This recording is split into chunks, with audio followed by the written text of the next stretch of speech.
Good morning, students. Today we can see the equivalent resistance in a parallel circuit. So let us consider the arrangement of three resistors joined in parallel with a combination of cells as shown in this figure.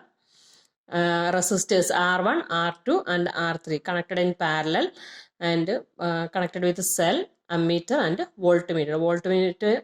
Voltmeter always connected, that is parallel to the resistors. Then first we can connect voltmeter across this point, 2 points A and B.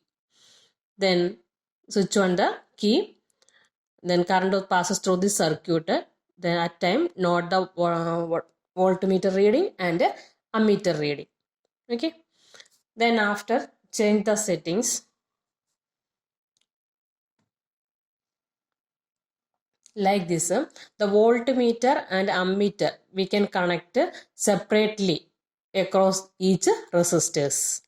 So first is we can connect a voltmeter in between L and M, and ammeter also connect on this wire. Then note the current and voltmeter. Then again change the position of voltmeter and ammeter, connect the second resistor.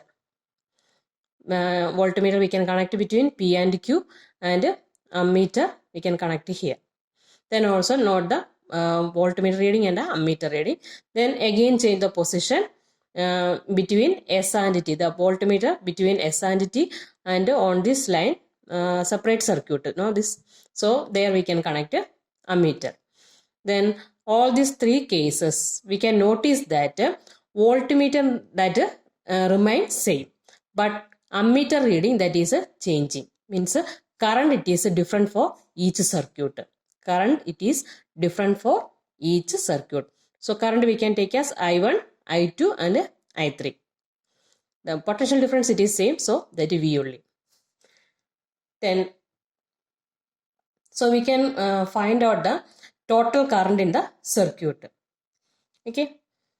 So using this formula according to Ohm's law, V equal to I1 into R1. So I1 equal to V upon R1. Here V it is common for three resistors. That is why here V only. Then V upon R1, and current R2. Sorry, current in R2. Current in R2. I2 equal to V upon R2, and current in resistor R3. I3 equal to V upon R3. So here we can notice that first we have calculated the total current in the circuit. So that current I equal to sum of the current in resistors R1, R2 and R3, that we can see. So these are the formula already I have explained. So total current we can take. Total current I equal to I1 plus I2 plus I3. Then this I we can replace by V upon R. So total current V upon R, that is equal to V upon R1 plus V upon R2 plus V upon R3. Then V it is common, so we can take outside V into 1 upon R1 plus 1 upon R2 plus 1 upon R3. And here also resistance V it is common, so that V will be cancelled. So 1 upon R, that is equal to 1 upon R1 plus 1 upon R2 plus 1 upon R3. That means here R it is the equivalent resistance in the system. So equivalent resistance, that is equal to reciprocal of equivalent resistance, that is equal to reciprocal of the sum of the individual resistors. So we can conclude that reciprocal of the equivalent resistance of a group of resistance joined in parallel is equal to the sum of the reciprocal of the individual resistors. That is given here. 1 upon R, that is equal to 1 upon R1 plus 1 upon R2 plus 1 upon R3. Here three resistors are connected. That is why 1 upon up to 1 upon R3. If another resistor also there, then plus 1 upon R4. So we can use this formula to calculate the equivalent resistance in parallel connection.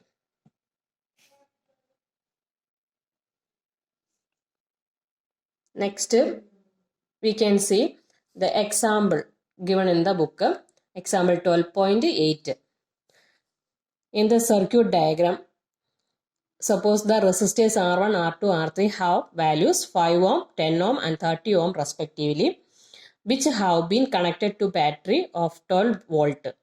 Then calculate the current through each resistor, the total current in the circuit and the total circuit resistance. This we have to calculate. So first we can calculate current in each resistors using Ohm's law. First resistor, that is 2.4 ampere, and in second resistor current 1.2 ampere, and the third resistor, it is 0.4 ampere. Then total current in the circuit, that is I1 plus I2 plus I3. Take the sum of these three, that is equal to 4 ampere. So current in each resistor, that is already calculated. Then total resistance, total current 4 ampere, and the total resistance, that is by using that formula we can calculate it. Equivalent resistance now 1 upon R equal to 1 upon R1 plus 1 upon R2 plus 1 upon R3. So that is equal to 3 ohm. Next, example 12.9. And here also the resistors are connected like this, R1, R2, and here R3, R4 and R5. So that is also given here. The values are given here. In R1, that is 10 ohm, and R2 40 ohm. Then R3 30 ohm, and R4 20 ohm, and R5 60 ohm. Then using the formula we can calculate this. R dash means this one, these two resistors R1 and R2 connected in parallel. So using this formula we can calculate R dash, that is equal to 8 ohm. Then next R double dash, that is this. Using this formula we can calculate, that is equal to 10 ohm. So equivalent resistance, that is equal to R1 plus R2. R1 plus R2. So here generally it is given, okay. That is 8 ohm. R dash, that is 8 ohm, and R double dash, that is equal to 10 ohm. So total resistance in this circuit, that is 10 plus 8 is 18 ohm. Then current in the circuit we can find out using the Ohm's law. I equal to V upon R. So V, it is given 12 volt. So 12 upon 18. By simplifying, it is 0.67 ampere. And total conclude the exam, that is question. Resistance in the circuit, that is 18 ohm, and total current in the circuit, that is 0.67 ampere.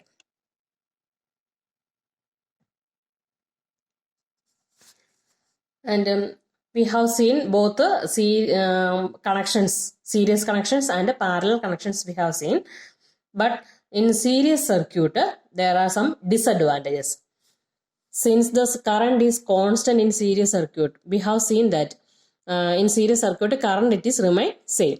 So we are forced to use only those devices which require the same current.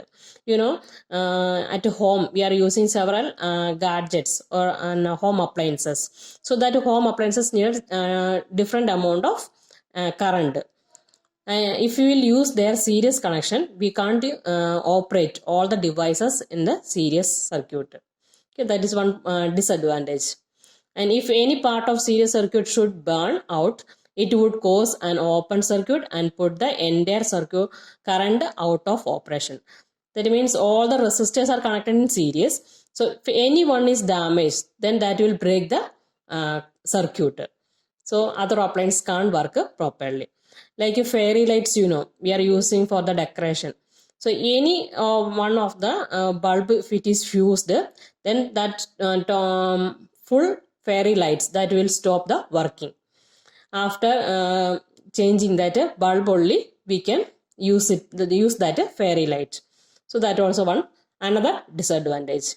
Series circuit are used where different voltage drops and constant current are needed. So that also another disadvantage. So at home we can use parallel connections only. advantage of parallel connections instead of series connection. Every unit that is connected in parallel circuit gets equal amount of voltage. In parallel connections, potential difference that is same, remains same. So that will be maintained. Then it becomes easy to connect or disconnect a new element without affecting the working of other elements. And different all the gadgets or different gadgets, we are giving different circuit. So they can work individually. That means we can use switch.